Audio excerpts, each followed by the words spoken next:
Terima kasih masih bersama kami. Pemirsa, Pemprov DKI Jakarta melalui Disnaker Trans menerbitkan surat edaran terkait dengan imbauan bagi swasta untuk menerapkan work from home selama KTT ke-43 ASEAN berlangsung. Himbauan diterbitkannya melalui surat edaran nomor E0021 SE 2023 ini tentang himbauan pelaksanaan bekerja di rumah atau work from home bagi perusahaan-perusahaan swasta, BUMN dan BUMD di Provinsi DKI Jakarta. Surat edaran ini pemirsa bertujuan memperlancar berlangsungnya forum internasional di DKI Jakarta pada 5 hingga 7 September 2023.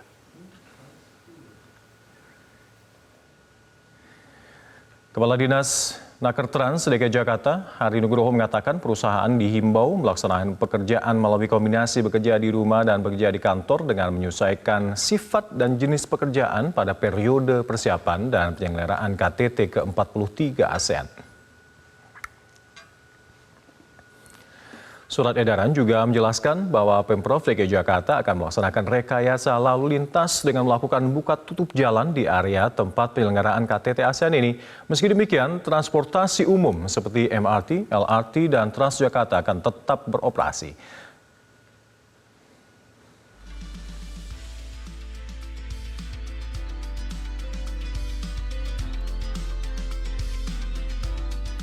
Pemirsa, dalam perhelatan konferensi tingkat tinggi ASEAN, sudah beberapa kali Indonesia didapuk untuk memegang keketuaan ASEAN dan di tahun 2023 ini adalah kali kelima Indonesia menyandang status keketuaan ASEAN. Berbicara soal KTT ASEAN ini tentu tak lupa dengan sejarah KTT ASEAN itu sendiri. Seperti apa sejarahnya? Berikut liputan jurnalis Metro TV Valerie Budianto dan juru kamera Syadam Arhaman untuk Anda.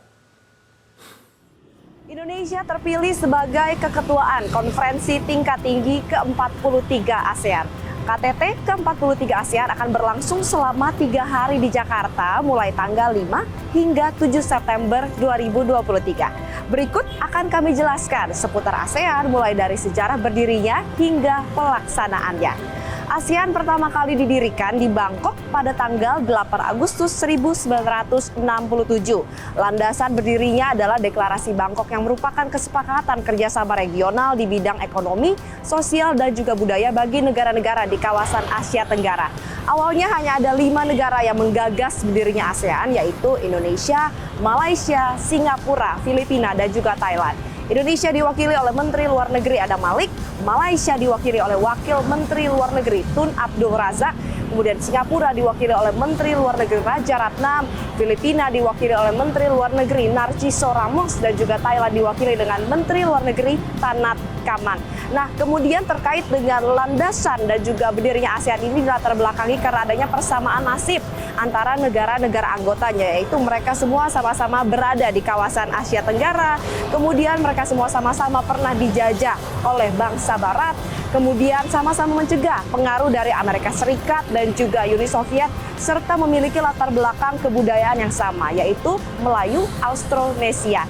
Nah, di awal berdirinya terdapat perbedaan logo dari ASEAN di awal dan juga saat ini. Kalau di awal berdirinya, logo dari ASEAN ini hanya memiliki 5 berkas coklat batang padi yang menggambarkan 5 negara penggagas berdirinya ASEAN, dan juga tulisan ASEAN ini berwarna biru. Namun sekarang logo ASEAN sudah berubah menjadi ada 10 berkas batang padi, dan juga untuk warnanya tidak hanya berwarna biru, melainkan juga ada warna putih, merah, dan juga kuning yang merupakan gabungan dari bendera-bendera di kawasan ASEAN. Kemudian juga ada sejumlah hal lain, yaitu saat ini sudah ada 11 anggota dari ASEAN. Kalau awalnya hanya 5, sekarang bertambah 6, yaitu ada Brunei Darussalam, ada Vietnam, Kamboja, Myanmar, Laos, dan juga Timor Leste. Kemudian terkait dengan KTT ASEAN kali ini akan dihadiri oleh sebanyak 22 negara dan juga 9 organisasi internasional.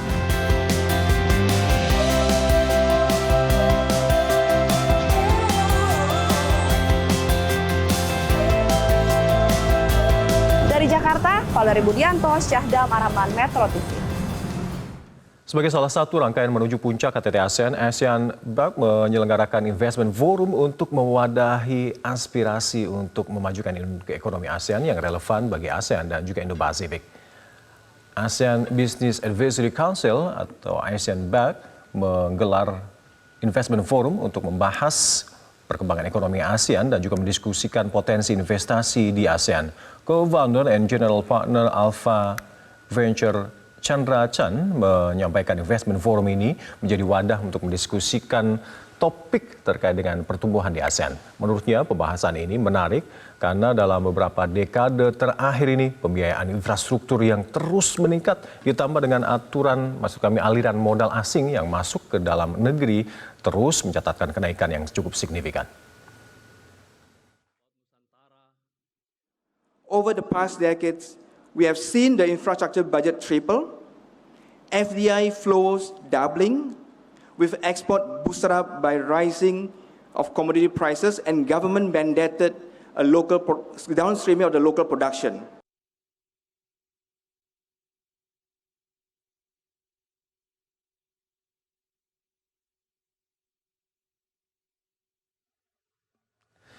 Dan pemirsa, rangkaian KTT ke-43 ASEAN akan berlanjut di hari ini. Pada keketuaan tahun ini, Indonesia ingin memberikan makna peran penting ASEAN bagi ekonomi kawasan ASEAN dan juga dunia. Informasi selengkapnya kita langsung bergabung dengan jurnalis Metro TV, Nurul Zenita.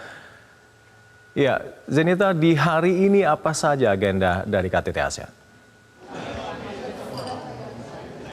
Ya, untuk rangkaian agenda KTT ASEAN ke-43 pada hari ini terdiri dari 3 pertemuan dan juga 2 signing ceremony atau upacara penandatanganan. Untuk pertemuan yang pertama ini dimulai dari pertemuan Menteri Luar Negeri ASEAN yang saat ini sudah dimulai. Dan setelah pertemuan Menteri Luar Negeri ini ada pula pertemuan Dewan Masyarakat Politik dan Keamanan ASEAN ke-27. Setelah itu ada pula pertemuan ketiga yaitu pertemuan Dewan Koordinasi ASEAN ke-34. Dan selain tiga pertemuan tadi, ada pula signing ceremony atau penandatanganan upacara penandatanganan, yaitu dari upacara penandatanganan MOU antara Sekretariat ASEAN dengan Indian Ocean Rim Association serta antara Sekretariat ASEAN dengan Pacific Island Forum atau PIF. Dan selain itu ada pula selain